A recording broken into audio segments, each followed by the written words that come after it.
This is the Pop Tournaments podcast. In Pop Tournaments, we take a category of pop culture and let you, the fans, vote on matchups in a single elimination tournament format to determine an ultimate champion. We are here to discuss those results and the upcoming matchups. Thanks to our great community and everybody who votes. Let's start the show.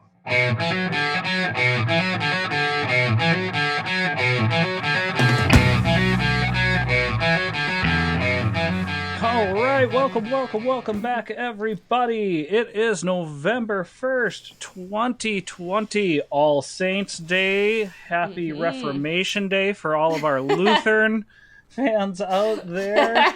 Martin Luther, the original Jay-Z with his 95 Theses. But welcome back, everybody. We just got done with our first ever live stream. I hope you guys were able to see that. If you didn't, oh my gosh, did you miss out?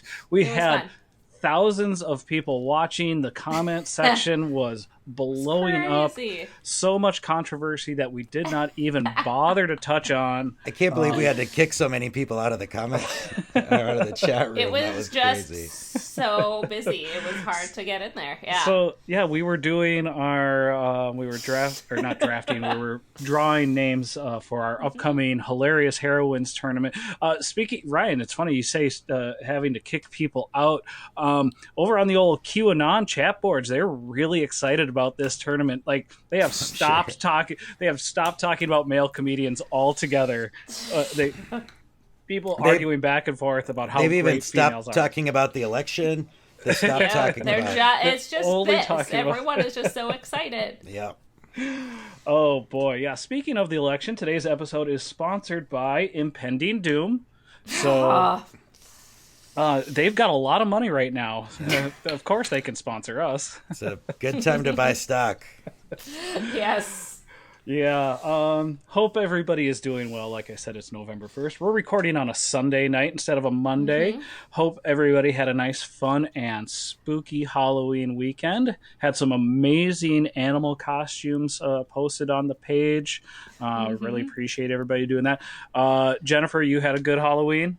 I did. We had a wonderful Halloween. It was a lot of fun.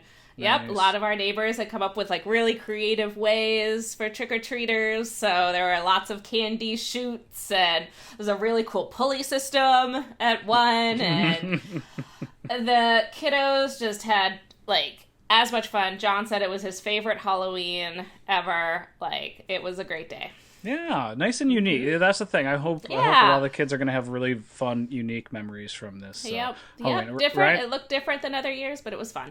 Yeah, Ryan, how was your Halloween weekend?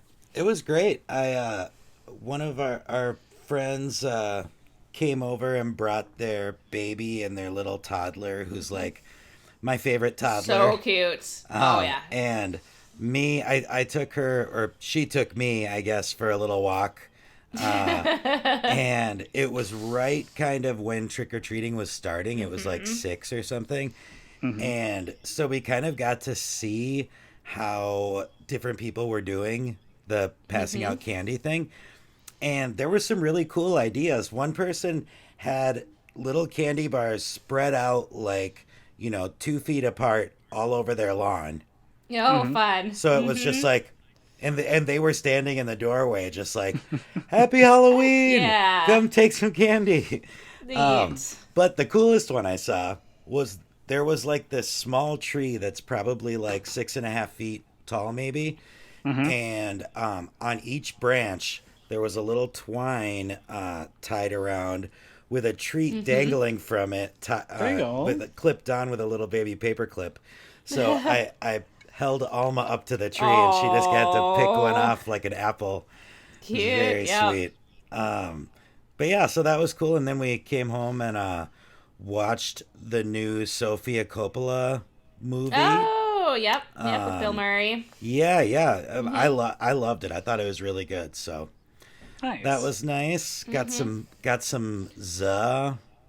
There you go. And yeah, perfect Halloween. We put out, if you haven't listened to, I think it was 2 or 3 episodes ago, we put out the tray of shredded pork, and it was a huge hit. I'm sure it was. Everybody loved it. No, I'm just kidding. Tongue free. No, it was a nice, fun weekend. Had a little bonfire, cooked some hot dogs as we watched. We were able to watch from the backyard through the garage and still see lots of fun costumes. The other hilarious thing that my wonderful, awesome, beautiful girlfriend Kaylee did was. We have a candy dish with a mechanical hand, that's supposed to like scare the kids when they reach in there, and she put some of our dog's kibble in the dish because we have little tiny dogs. And one was super brave. She got scared the first time, and then after that it was just like, I don't care, there's food in there. I want the same dog that also almost died weeks ago having consumed a beverage, so it wasn't stopping her. White Russian. But the other two, they were not so sure, and it was it made for it just kind of reminded me of what was it? You put a cucumber behind a cat. That was all the rage for a while, and that kind of stuff. So another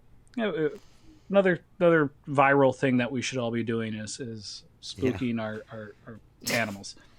There's not a lot to do, so dressing up your pets and spooking them however you can. You notice there's a strong pet theme to this show. Yeah. Yeah, I think at this time with all this stuff going wrong in our country, we need to fill our pets' lives with as much anxiety as possible. Yep. They need to share in the anxiety. If we have to... And all the poor pets in this pop...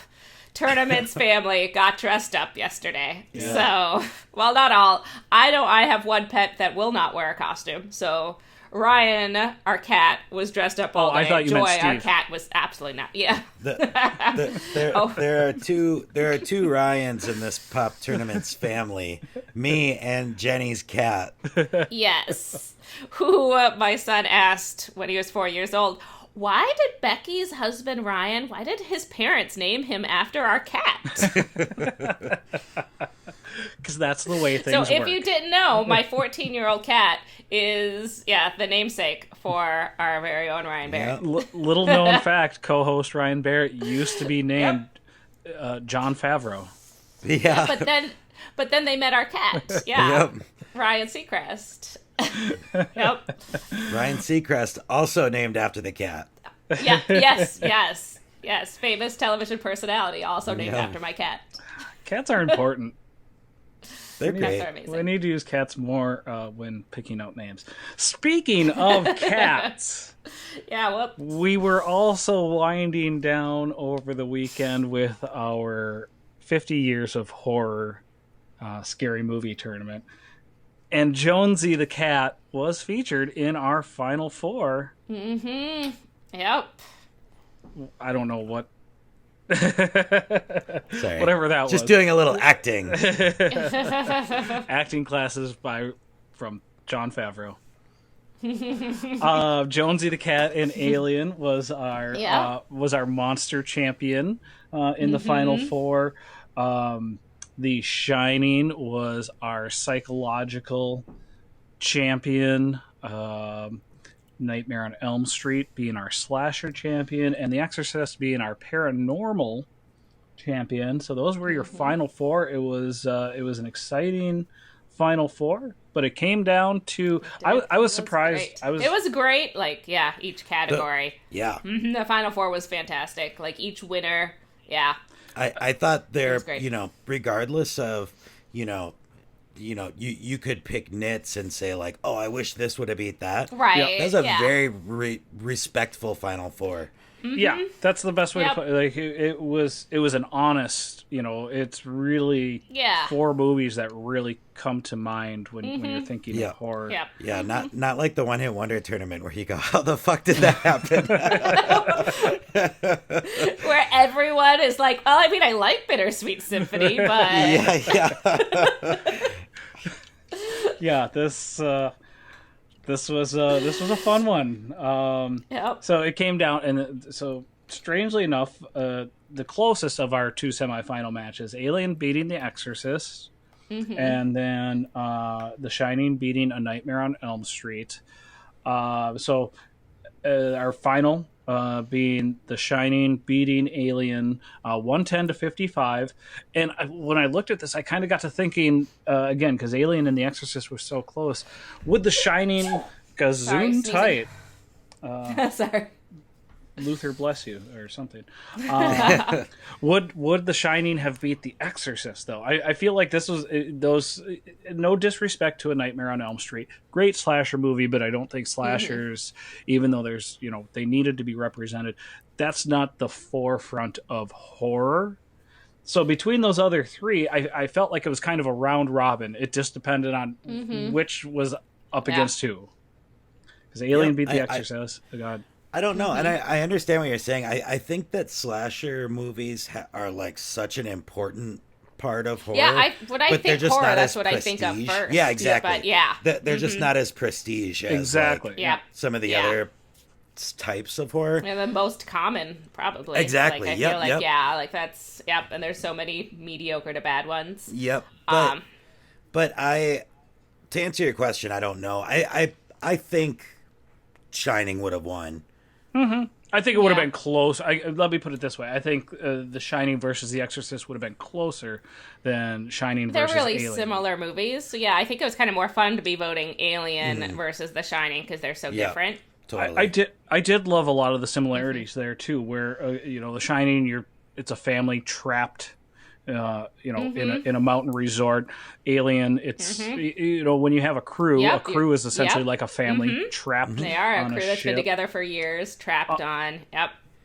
These movies essentially came out exactly. I shouldn't say exactly because it wasn't the date, but they both came out the Friday of Memorial Weekend, 1 year apart. Wow! That was super interesting. And then from our final four. There was literally only 11 years from The Exorcist beat 1973. Again, apologies. I'm the one who wrote 75 with my fat typing fingers. I was not paying attention. And our friends called you out. And they should have. I love it. But so 73 there, and A Nightmare on Elm Street 84. So we only had just over a decade between our final four. Really great job by the fans out there, I will say, voting on this tournament. Maybe not so much, like you said, in the One Hit Wonders tournament, but this tournament, you guys did a good job. I'm kidding. The past I is think the that past. was just so fun to see what happened. Like the One Hit Wonder, you never knew what was going to happen, and it was great. And No, I'm just trying to rile people up, and maybe I'm trying to rile you up a little bit. Yeah, we're getting not there. Too hard. Yeah, we're getting there. So, that was our horror movie tournament, and now it's time for a new tournament. Yes, we just drew the names. We've got some matchups. We're going to talk about half the matchups here. Save some content for y'all. I hope you're okay with that. So this bracket we have coming up, it's our hilarious heroines. I think that's a perfect name because given there were so many different names we could have used, we could have literally called it LOLs, the ladies of laughter, or the ladies of LOLs, But hilarious heroines, I think, is perfect because it also implies not only are these ladies funny, but they are definitely heroes, in my opinion, also because they're that awesome. So, they're changing the game. Yeah. Every single one of them. Yep. Like I said, they completely shut down QAnon. That site. They oh my God, they're that would be so amazing, busy talking about this tournament. it just got overrun. So good for them. Good for them. I'm glad somebody finally had to do it. All right, so let's talk about half the matchups today.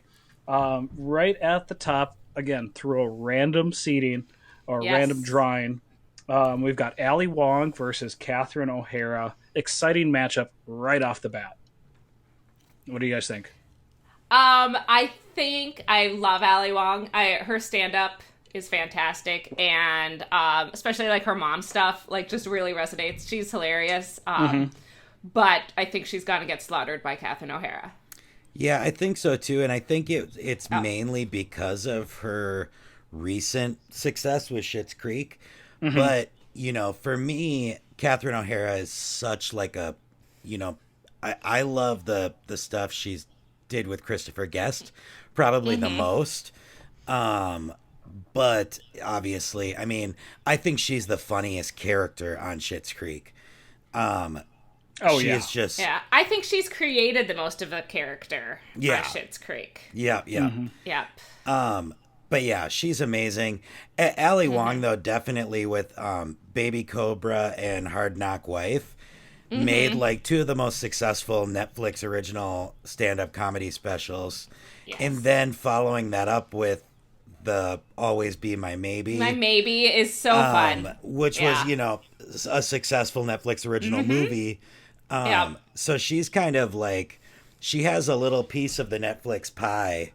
Yeah, she does. And she's bringing the like smart and sexy, which I love, and funny and fantastic. But Catherine O'Hara's been like our leading lady since like the 70s. You know, I remember loving Catherine O'Hara. Like it's the role that no one would make funny except Catherine O'Hara in Home Alone. Like she's just like playing the mom role is not usually the funny role, and she just like in these little moments is so hilarious. I love her with the polka band. That whole section of the movie is so great. What she does, like, when John Candy keeps, like, trying to get her to play the instrument, and she's like, no. Like that. And I don't want to every year. Belabor this point any further, because I think we'll have a lot of chances to talk about Catherine O'Hara. I think that's very true. I do love now thinking about that in that movie, that it was such an easy opportunity that it could have been both parents worried, or you know, they I'm glad they kind of shoved the dad into the background and let her shine. Let a female character shine in that. Again, obviously the movie's about a little boy stuck at home, but let her shine, and that was really awesome. So the winner of that matchup will be taking on the winner of Miss Leslie Jones versus Mindy Kaling. Actually, I have to say, Leslie Jones the second. So looking up, she's Leslie Jones the second, I found out, and I think that's so cool. We need to see more of that with female names. I want to see the second and the third, and that is a good point. You don't see that very often. Never. Women. Again, it's. I think that's that built-in mentality we have, that you're supposed to be carrying on a man's legacy instead of a woman's legacy. Well, and I say screw that. Names, so if you change your last name when you get married. Yep.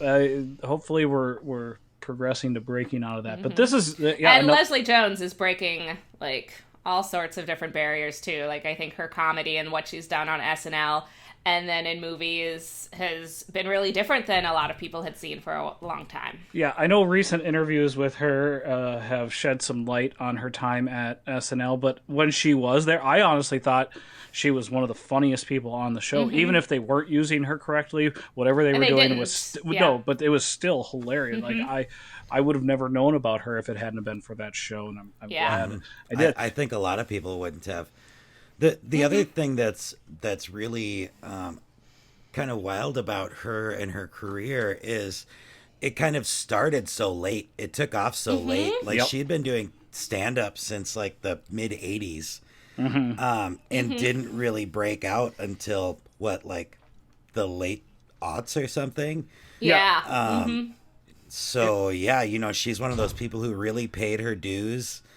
And then now, have to keep paying. And now it's finally reaping its rewards, and like she's a big star. But I always loved. She's great on SNL. She definitely had a very unique voice, and I will say, if anybody needs a good beauty regimen, Leslie Jones actually 95 years old, so looking awesome. She looks fantastic. Looking amazing. Seriously. And who is she going up against? I'm sorry. So she'll be facing off against Mindy Kaling. Mindy Kaling. A tough one. Actress, producer, director extraordinaire. Writer. She's a true multi-hyphenate. Yep. She is. Yep. Yeah. She creates shows. She creates movies. Yeah. And she's been doing so much, like, behind the scenes lately, like with her deal with Hulu. Yeah. Has put out several, or maybe Hulu and Netflix, I don't know, put out a bunch of great shows that she's written and produced. And I want to see her on the screen again because I miss her, and I think she's hilarious. Kelly was my favorite character on The Office. Oh, we'll fight over by that. far. By far. So hilarious. And that's the thing. I think people a lot of times think of her as being like the creator of The Office, and I think the mainstream people think of her as like the actress. But I think people who are in the know are like, oh yeah, she was like a writer and a creative force and whatever. Yep. But low key, she is a hilarious actress. Yes. And she's done so much funny stuff.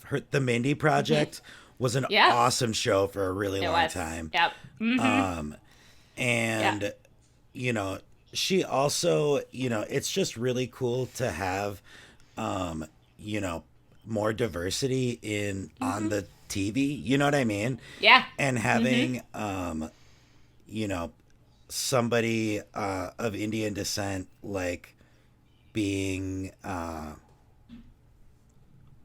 the star of like one of the biggest shows on TV, and then getting her own show named after her and becoming like a hugely successful author. And her books are fantastic. I haven't read she just had a new one released, like a collection of essays, and I haven't read that one yet, but I've read all of her others, and they're just great. And if you haven't watched her like TV show, 4 Weddings and a Funeral, it is absolutely delightful. That one's on Hulu. And then I think Netflix, it's Never Have I Ever, which is also great. And really this should be nice. It should be a very interesting matchup because again, really two people at the very top of their game. I hate this matchup. But opposite ends of. I shouldn't say opposite. There's a lot of different lines and directions you go in comedy, but these are not similar styles of comedy between these two. No, so not at all. It'll be really interesting to see how that plays out. BTW, just really quick. If you guys haven't seen the reboot of Supermarket Sweep, it's really awesome. It's really Leslie good. Jones that's right. great. Yeah, she's the host. And she's a really great host on She's it. a great host, and I hate all of the contestants. Like, you guys don't know supermarkets. I'm a Cub veteran. Like I didn't when I watched the show all the time when I was 8 years old. But Totally. I loved it. I don't know why, but because it's really. I think loved it. I'm so excited to watch it. I now. love it because I'm like, oh, that's stuff I eat. I do the same thing. I run around the supermarket and crash my cart into other Grab people. all the hams. Get as many hams as you can get in your cart. I eat Ortega hard shell tacos. Hey, I just had some Ortega taco shells. So the fuel that fuels pop tournaments. Ortega taco shells. Maybe we can get them to sponsor us. So jumping down to our next quadrant, only talking about half these matchups. We got the absolute queen, probably the first name that comes to mind when you talk about hilarious ladies, Lucille Ball. Yep. Taking on the equally powerful and just in your face Megan Mullally.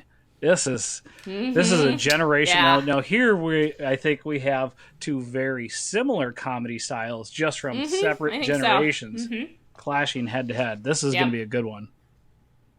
Yeah, I think it's really interesting that these two ended up against each other, and I maybe would have even tried, like, if we were doing this, to put them up just because they're both like so similar. They're both really famous right now for acting like opposite their husbands.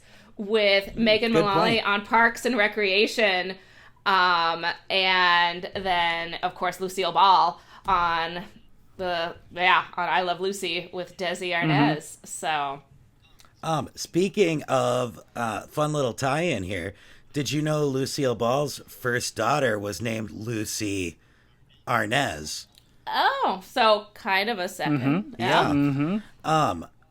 But yeah, I'm such a huge fan of Megan Mullally. I'm unfortunately I haven't seen a ton of like old Lucille Ball stuff. I'm familiar with the candy conveyor belt thing, and the Vitamita Megaman. Yeah, yeah. Yes, I've seen some of the greatest hits, but but Megan Mullally in like Party Down is so great.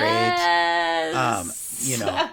Obviously Will and Grace was like, and I'd say that's my her least big like break. Yeah, that's Which my she least just stole the favorite show of the Megan Mullally. Yeah, is and, probably Will and Grace. Her characters are just such great work. But yeah, Tammy too is just like perfection whenever she shows up.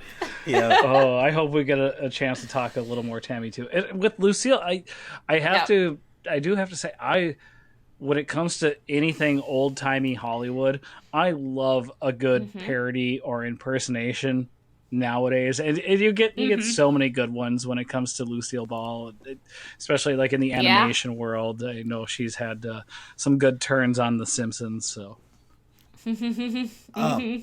I did have a drink that I created that we featured as a special at Ola Arepa, called the Megan Mullally, called the Tammy, the Tammy 2, called the Tammy 2. Love it. Nice. What do you remember the recipe? No, I remember it had raspberry syrup in it. Did it have? That's all I remember. I need to track that down so I can drink it next time we're doing this pod. Yep. I want a Tammy 2 right now. Yeah. Yeah. What did it have? Either I'm thinking you could like 2 gingers, or it had 2 different ingredients. There we go. Well, maybe we'll vodka and raspberry syrup. All right, well, sounds good. Sounds at least as good as what I would drink in college. So sounds like a Tammy drink for sure. Yeah. So the winner there is going to be facing off against the winner of Tig Notaro versus Carol Burnett. Yeah. If you weren't listening to our seeding episode, strangely enough, Lucille Ball passed away on Carol Burnett's birthday. Pass the torch. Right. Yep. Yeah. Interesting tie in there, but again, here's another one of those situations where you have 2 fantastically hilarious people that are just they kind of do a little bit of everything, acting, producing, writing. It's all of it. Yeah, like you'll definitely notice like there's so many incredibly funny like women out there, but we really like this list really is veered towards like content creators. So it's like almost all these women have created their characters or written their stand-up, written their shows. Lots of these women have written fantastic books as well. So it's definitely tough out there if they haven't, but these are all women who make their own funny too. Carol Burnett was somebody, I think she's from the generation before us, kind of, but she definitely was a big presence in my childhood. Like I remember, she was in Annie. She was probably the most memorable part of that movie. But yeah, she was on TV and in movies and stuff a lot in the 80s. So, I felt like she was a big part of my childhood, even though I never really got to experience the Carol Burnett show proper very much. Yeah, when it was on, but the clips are still so famous. Like it's still, she was a big breaker. Name a dozen. Yep. I think she kind of made breaking a thing. Yeah. Right. Well, and all three of us are huge sketch comedy fans, and with her, really, that number one name in sketch comedy when you're talking about the history of actresses, and so definitely a force to be reckoned with in this tournament, I think.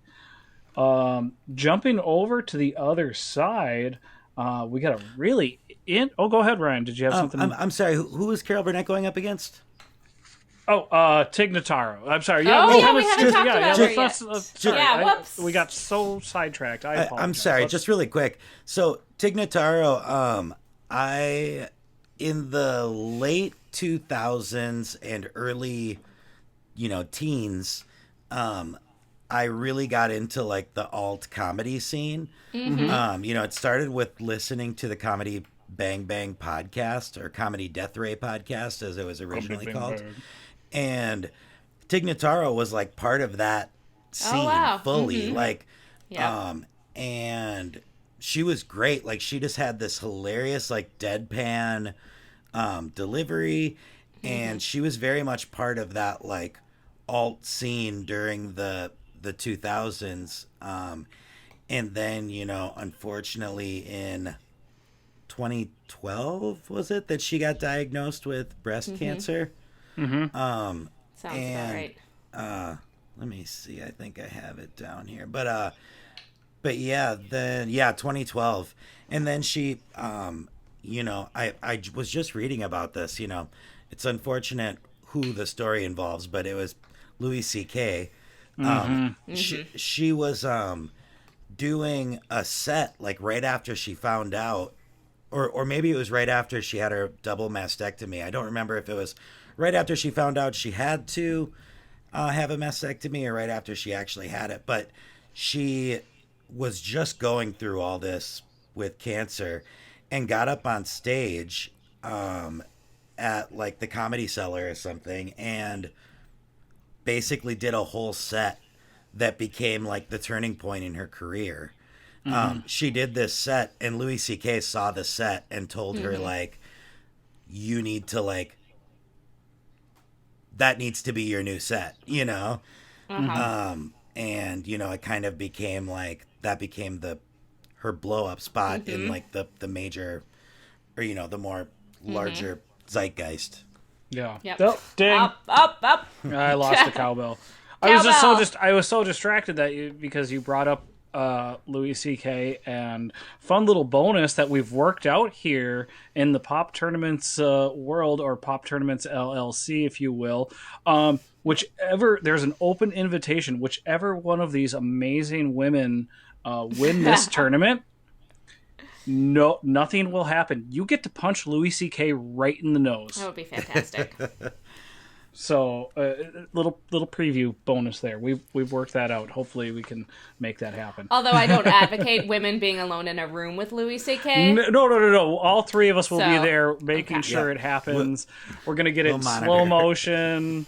We're gonna make sure he really reacts to it, and falls down and cries like a baby, so everybody can make fun of him. Now that we know how, we can stream it. We can do a live stream. we did work out, yes, how to live stream. So expect that a lot more because Jake figured out how we could do it. This and it was really fun. This is why we need more fans, guys. You're gonna miss out on this awesome event that nobody. It's gonna be like seeing the Beatles' first live concert. Yeah, you could have been there.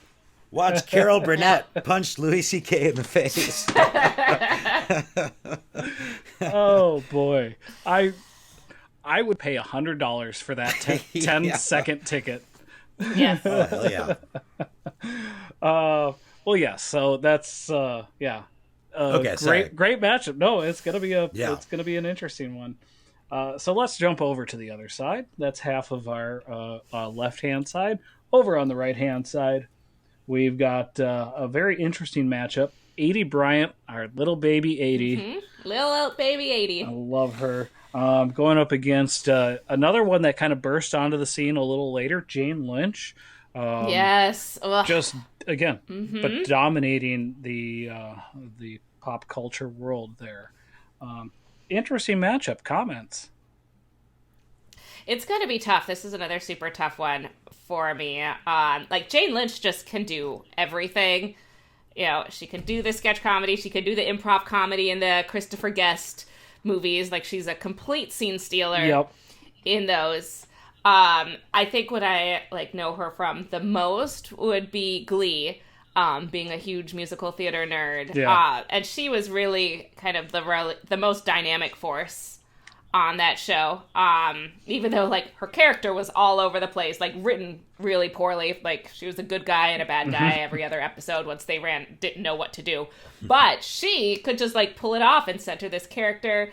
So, and then also great on the Hollywood Game Night TV show too. Really the good game job show, there. like showing that she's a great host. And she's been showing up one of my favorite characters on Marvelous Mrs. Maisel, too. Oh, yeah. She's playing an established female comedian and really acts as kind of a nemesis on that show. And oh my gosh, she's just so good. And there's well, like just the antithesis of Mrs. Maisel, sort of. She's so good on that. Yep. Just in case, my favorite Jane Lynch is the dog trainer in Best in Show. Oh my gosh, so good. Yeah. But me personally, I'm not as torn. This is, for me, it's 80. I absolutely love her, not only from Saturday Night Live, and we'll talk plenty about that, all of her characters, but Shrill.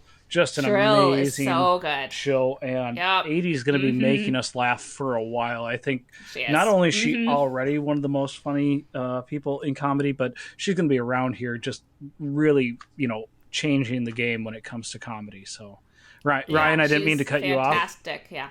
If this was like a dynasty league sort of thing, I'm talking fantasy now.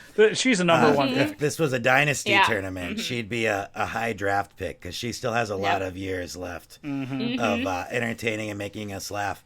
She also, I think it's evident by if you watch Shrill, there's definitely a lot of like biographical or autobiographical elements to it. But she is like a co-writer, co-executive producer, as well as being the star.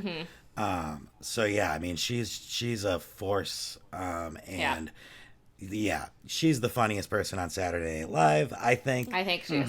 She's great right now. And she just, everything she does, her Weekend Update appearances are all so funny. That travel, I don't. The travel, oh my god, that's so funny. I went to my uncle's ranch. She's just great in everything she does. It will be a tough one. The winner there is going to be taking on the winner of Margaret Cho versus Mary Tyler Moore, our favorite Midwestern lady. Statues all over the country of her throwing her hat in the air. I would assume in every metropolitan area, right? Every metropolitan area has Mary Tyler Moore statues and a bunch of Snoopy statues, right? When I get into politics, that'll be my stump speech. A Mary Tyler Moore statue on every corner. I promise you this. But yeah, this is going to be another tough one. You got that generational thing going on again. Yeah, very both very important in their own generations. Yeah. I'm definitely kind of stumping for Margaret Cho. She's one of those people when I first started really getting into stand-up. She was like a huge figure and, just so hilarious. She had such tight sets on those early specials. She was one of those, I think in that second wave kind of post 80s, blow up of stand-up comedy, but in that like early 90s second wave, she was one of the big names who was like a mega headliner. And she had so many like classic memorable bits, and she's just so funny, and she's such an icon in like the queer community now, and she's done so much with them, and she's also like, it was crazy, I was looking more into it, and she's done so much outside of comedy, like music and modeling and fashion stuff, so there's a lot more to her than just being a comedian, but she's definitely a legend. I wonder if she owns a snowplow, because she's really cleared a path for a lot of other people. Sorry. Minnesota snow joke. Mary Tyler Moore, this is something that's so funny. This is such like a young non-boomer thing to say, but did you guys know that she was also on the Dick Van Dyke Show? Yeah, of course. I didn't even realize that. I watched, weirdly enough, a lot of the Dick Van Dyke Show and the Mary Tyler Moore Show growing up. It must have just been on convenient times for me on, like, Nick at Night, I think, when Nick at Night was, like, on all day, too. So, yeah, my brother and I were very into both of those shows. So I really think Mary Tyler Moore is the reason that I wanted to, like, move back to the Twin Cities and become a journalist. Nice. And I very much remember, I didn't become a journalist, but I did live in the Twin Cities. This is kind of like journalism. Yeah. I went to school for journalism, too. Yep. Did you? Yeah. And then we realized that there aren't jobs for journalists. Nope. So, but now you can kind of just do it on your own. But anyways, I remember sitting in my apartment when I had my, like, own apartment, and I literally did have a big J on the wall, just like Mary did, and being like, I am kind of living the Mary Tyler Moore life that I had wanted. Sorry, when you said Big J, I was remembering your Colorado lifestyle. Yeah. Nope, not that. It wasn't. The letter J. It was a big wooden letter J, and it was like, because Mary Tyler Moore had a M up on her wall in the Mary Tyler Moore Show. Do you guys have one more, like, classic comedy show that we can use to complete the haiku? Because we have Dick Van Dyke, 3 syllables. Okay. Mary Tyler Moore, that's 5 syllables. Now Well, we need a haiku is 575. Oh, I thought there was different kinds of haikus. I apologize. No. I thought you could have like a 353 or. We're getting way out of. Tune in next month this is the poetry tournament podcast. of haikus. Yeah. Tune in next month for our new podcast about poetry.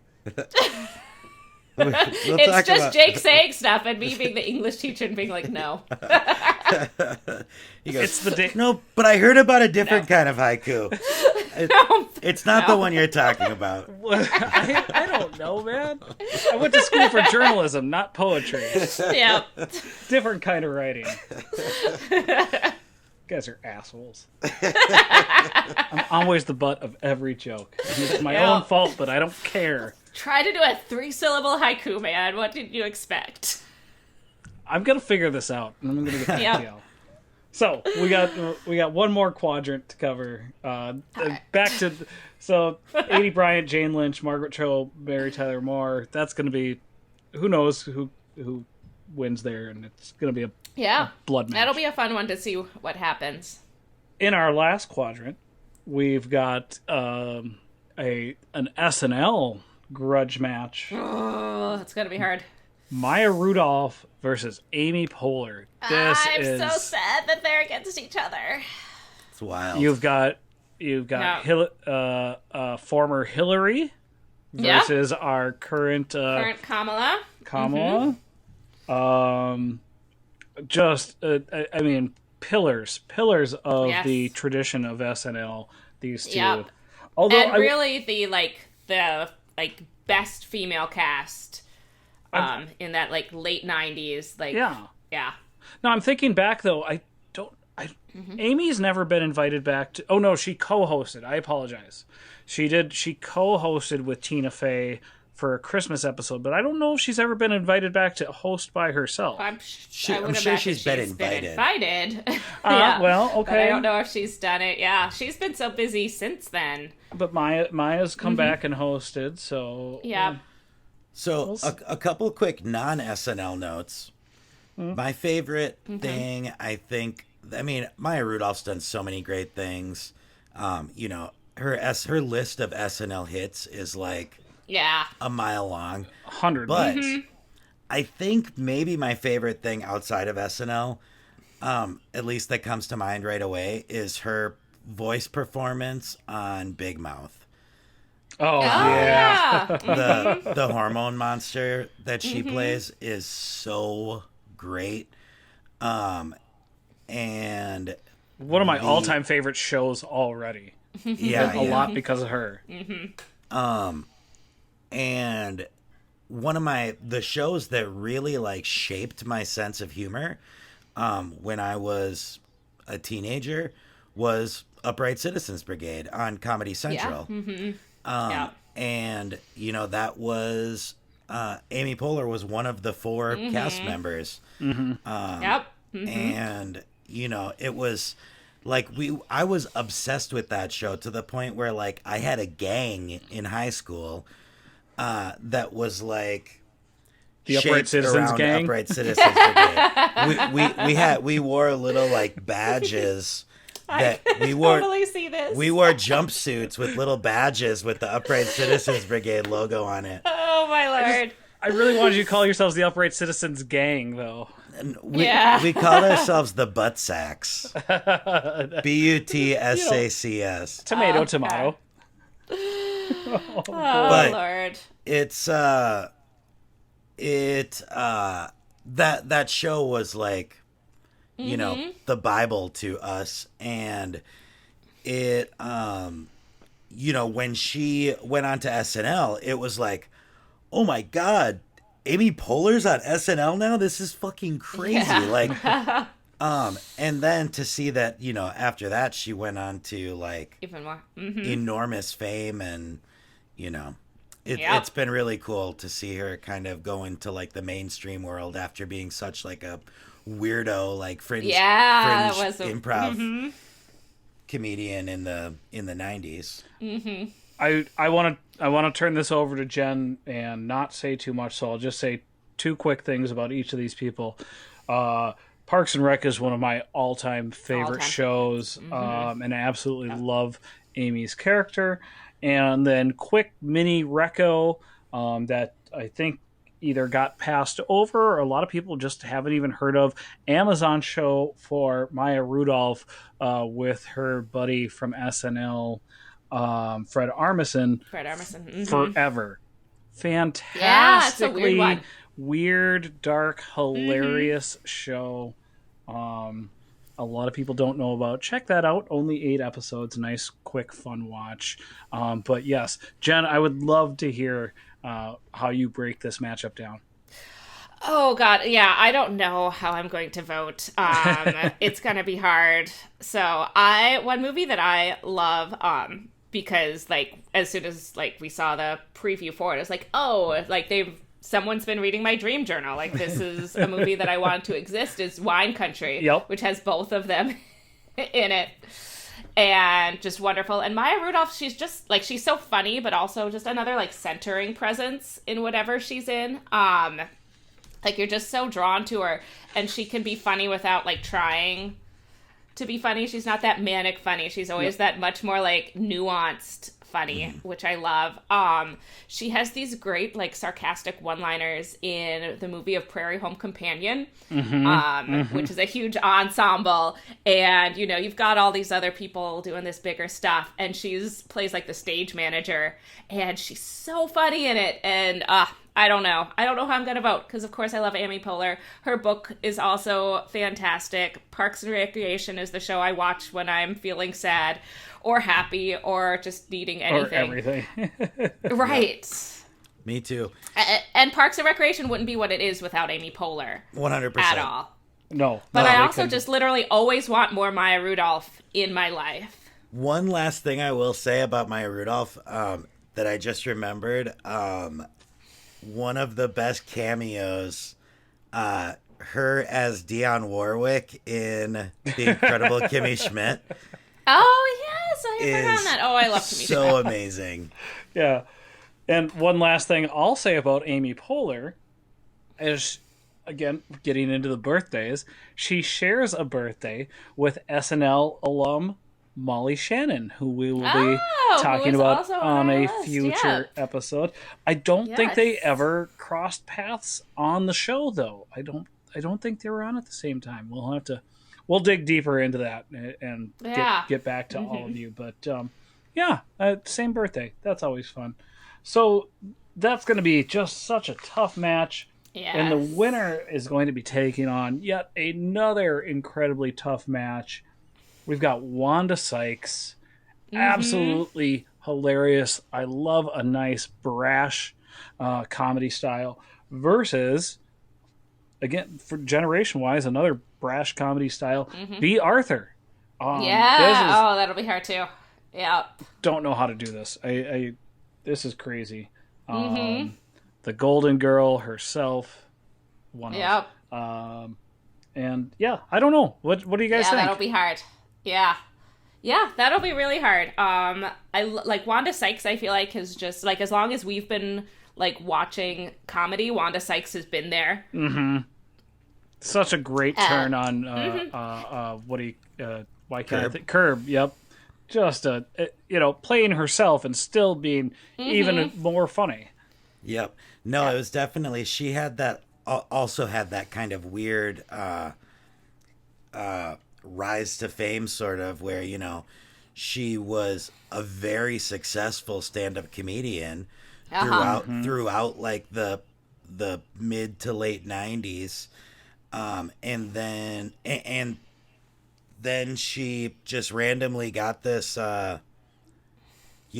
gig on Curb Your Enthusiasm, and all of a sudden became like America's sweetheart. Like everybody loved Wanda Sykes, and she just had this huge like breakout. But yeah, a couple of things that I thought were really interesting, kind of doing some research.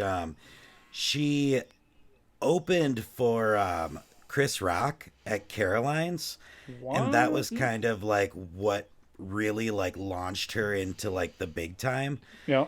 And that started their relationship together, their working relationship. And then he brought her on to be in his like core writing team when he started his HBO show, The Chris Rock Show.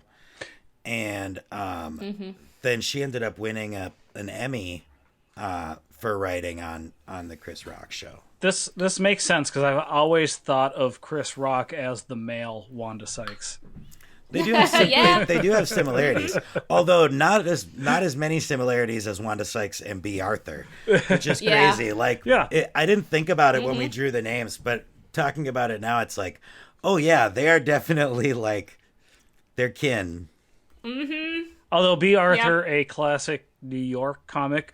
Speaking of, New York Broadway actress, hands down, like as where city or area of origin has dominated, the entrance in this tournament. A lot of people, and mostly just in general the East Coast. But sorry, I interrupted there. Did you guys know that B. Arthur was a Marine? No. Yep, she was. She was in the Marines. I thought she was just the Marine. I thought they created the Marines after B. Arthur. They should, yeah. Oh, I mean, yeah, they should. I don't even know. But that's very interesting. It's a great tidbit. Yep. All right. And she also won a Tony for Broadway playing Mame.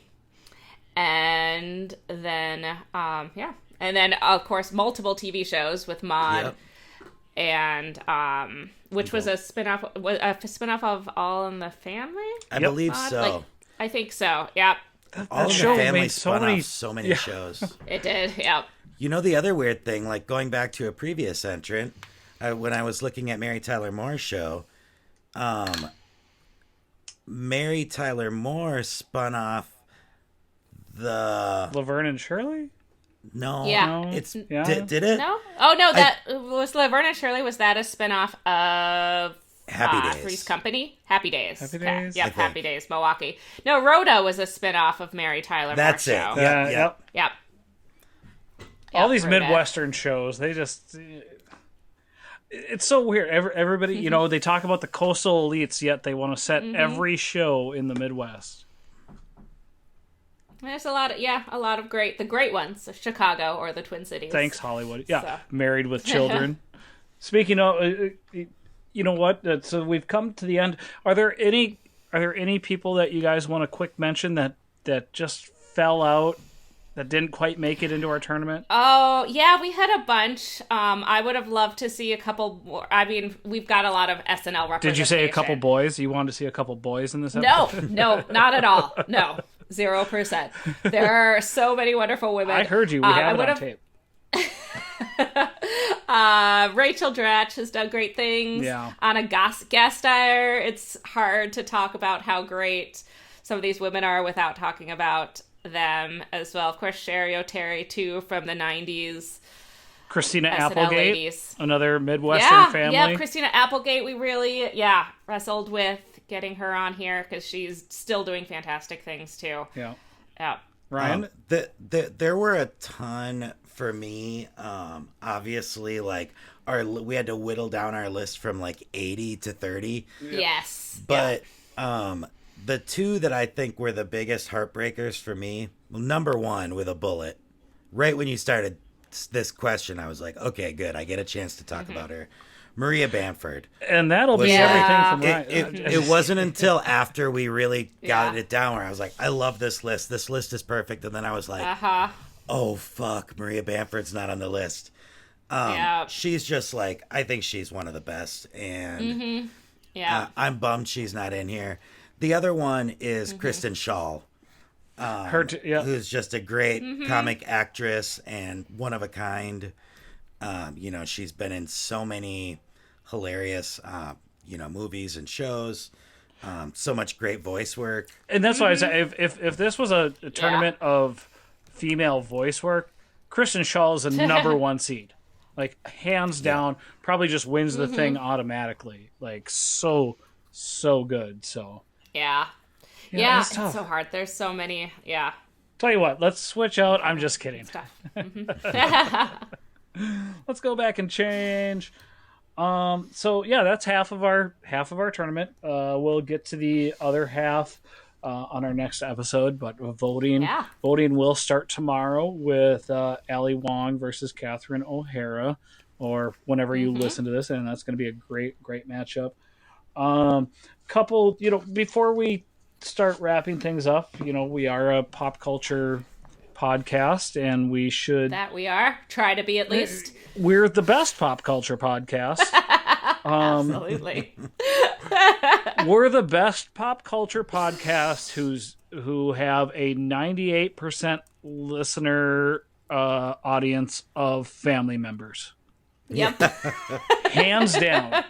Absolute hands down. No other pop culture podcast that have 98% of their listeners from family can even compare to us. So we should mention, although we all love Halloween, yesterday was a little bit of a sad day. We lost the great Sean Connery. I think, and we're all huge Saturday Night Live fans, so we know how great the Sean Connery character was on SNL, and he didn't hate that. I don't know if he loved it, but and easily the best Bond, classically considered the best Bond. But any other quick notes? So for me, it was the movie with Catherine Zeta-Jones. Yes. Entrapment? Yeah, Entrapment. Entrapment, yes. I remember, that was Catherine high school. Zeta-Jones. Like, oh man, we got to go see this Catherine Zeta-Jones, Sean Connery movie. I know. And everybody's like, who's Catherine Zeta-Jones? And you're like, the one in that preview? Sorry, Sean. And then, being Indiana Jones's dad, despite being only 11 years older. 11? 15? Something like that. He's less than 20 years older than Harrison Ford, and was supposed to be his dad. But yeah, great Sean Connery performances. For me, I think I have to go with the kind of chalk choice, which I think is the Untouchables. It's just that I think that's kind of the quintessential Sean Connery role, and but he was in so much throughout the 80s and 90s. Now, do you think because of the Untouchables, that's why he did that little quick guest spot at the end of Robin Hood, Prince of Thieves? Maybe, yeah. Because him and Kevin Costner. Yeah. Well, because it was Kevin Costner in the Untouchables. Maybe they were those together. That is true. Kevin calls up. He's like, "Hey, my old pal Sean, you want to come show up at this movie and make it the second best Robin Hood movie ever made?" And he was also after Men in Tights. No, after Disney's. Okay, so tied for second. Okay. He also had an uncredited appearance in Draft Day. That's Oh, okay, so maybe. I'm just oh, kidding. did I was like, okay, then I'm maybe there sorry. is something. I was trying to think of a Jake's better. like, I was trying to bullshit think of Kevin Costner. So you theory. had me because we are the co-founders of the Draft Day fan club. Ryan and I. Another Kevin Costner movie. Yeah. I Jenny, thought he had fooled me. What's your favorite Sean Connery performance or movie? Kevin Costner movie?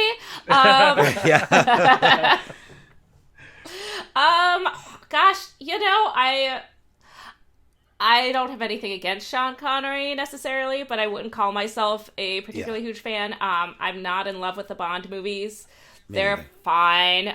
Pierce Brosnan is actually my favorite Bond. I am a Pierce Brosnan fan.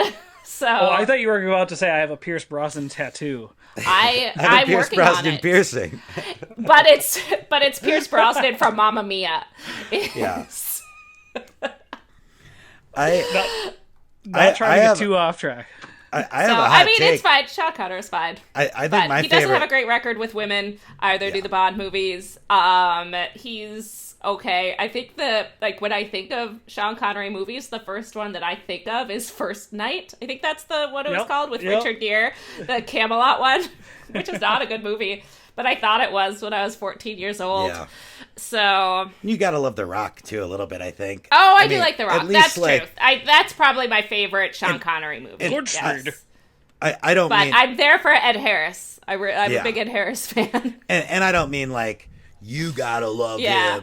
I'm just saying. I get he's a huge, very famous actor. He's he has an amazing voice. I liked listening to him talk. Yeah, I liked his accent. Yeah, I'm the same way. Smell what The Rock is cooking. I'm the biopic about The Rock, starring Sean Connery. Oh my god! Yeah, I would have watched that. My favorite. I'm not a Bond fan really. My favorite Bond probably though is Daniel Craig. Yeah. Like I think I like the new Bond movies better than the old Bond movies. I do too. Also, I like the Pierce Brosnan Bond movies, and then the Daniel Craig ones, and then the other ones I have trouble staying awake, personally.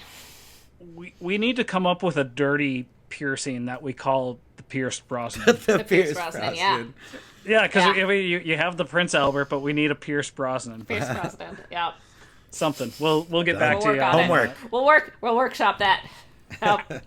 After we smell what The Rock is cooking. That's how you'll finish the biopic. All right. Oh man, I'm so sad he's not with us anymore. I really want to make that movie now. I want to do a Rock biopic starring Sean Connery. Yeah. And where he invents a new piercing called the Pierce Brosnan. Yeah. Ring ring VH1. Yep. It's all going to be narrated by Kevin Costner. And yes. And you know what? He doesn't need to be alive. We could do it like Princess Leia style, with the CGI and or Robert if Kardashian. Kanye can get a hologram of Kim Kardashian's dad for her birthday, then we could make this work. That's what we'll do. We'll just take the Robert Kardashian hologram and we'll do a cutout of Sean Connery's face over it. Over it. Oh, and we'll do it on Facebook Live. Yeah. We'll put it on Facebook Live. Because Jake knows how to do that now. Yeah. So Thank you, everybody, for listening to this week's episode of Pop Tournaments. It has been an absolute joy to have all of you with us. This one got off the rails. Wow. It did. Oh, man. I said rails again. Man, Joe Rogan's going to show up in my yard. That's a throwback. If anybody. Oh. Yeah, we talked about rails and Joe Rogan like a few episodes ago. Sorry. We did. Damn it. He's here already. Okay. So that has been our episode. Thank you, everybody, for listening. Tomorrow starts the Hilarious Heroines tournament. We cannot wait for you to argue with us about all of this. So for Ryan Barrett. Thank you. And Jennifer Schmidt. See ya. This has been the Pop Tournaments podcast. Keep on voting and keep on popping. What? Bye. Turkey season. Bye.